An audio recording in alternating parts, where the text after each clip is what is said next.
to CRE Fast 5. I'm Carly Iacono. Have you been wondering if a sale-leaseback transaction is right for your company?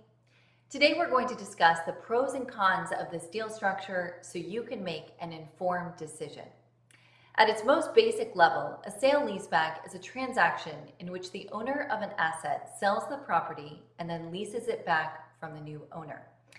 Typically, the new lease is very long-term in nature, and more often than not, it has a triple net structure, meaning the tenant is responsible for taxes, maintenance, and insurance, in addition to rent.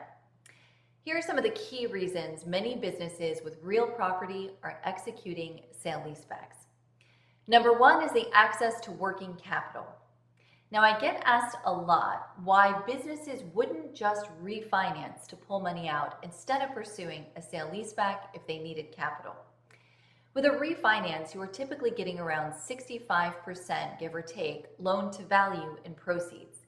With a sale-leaseback, you are in effect selling the full property, so you are accessing 100% of the value. Note that the quote value in both scenarios can be very different as well. If you own a property with no lease in place, the vacant fee simple valuation, meaning just building and land, will almost always be significantly less than the net lease valuation, in which the income from the lease is also taken into account. So with a refinance, you are getting roughly 65% of a much lower total value instead of 100% of a significantly higher number. The difference in valuation will be impacted by the rent that is set in the terms of the new lease, but can and is often a delta of millions of dollars. The second reason relates to tax advantages. Confer with your accountant, of course, on this point.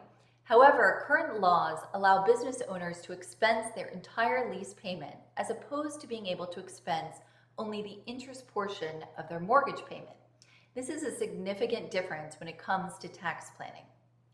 A sale-leaseback is also taking debt off of the balance sheet, which can materially improve a company's debt-to-equity ratio, which is relevant for merger and acquisition pursuits or even access to traditional credit markets. The third benefit of a sale-leaseback is the combination of long-term control and flexibility for the tenant. Typical leases will have a base term plus options that are at the tenant's option. The business owner is committing to be at the location under the predefined terms for the entirety of the base term. However, after that period of time, which can range from 5 to 20 years, they have the flexibility to stay or go during the options. The business owner is not saddled with trying to sell a vacant building should they decide to discontinue operations or move the business at that time. The fourth benefit to a business owner is being able to take advantage of market conditions. Cap rates, or the unleveraged return to an investor on a property, are at historic lows, which mean property valuations are extremely high right now, especially for net lease. This is an ideal time to execute a sale-leaseback, especially if the capital can be used to generate higher returns for the business if deployed in other ways. If investor demand is high, the value for an income-producing property, such as a long-term sale-leaseback, will be at its peak. Now, there are a few disadvantages to the business owner which are worth noting as well. The first thing to be cognizant of is the potential tax liabilities associated with capital gains that may be due after the sale of the property.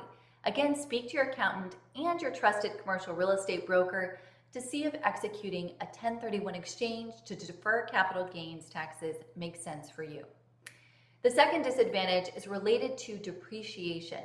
Unless you are doing a ground lease sale-leaseback, which is less common, post-traditional sale-leaseback, you will no longer be able to leverage any depreciation benefits, as the building will now be owned by another entity.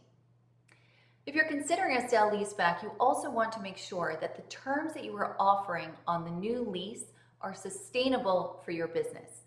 As the operator, you want to outline in advance the rent you can pay, base term you're comfortable with, options, rent escalations, lease structures such as double net versus triple net, etc.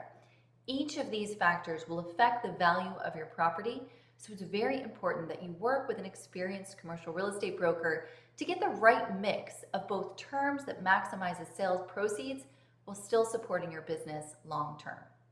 If you're a business owner and you'd like to discuss sale-leaseback transactions further, please give me a call.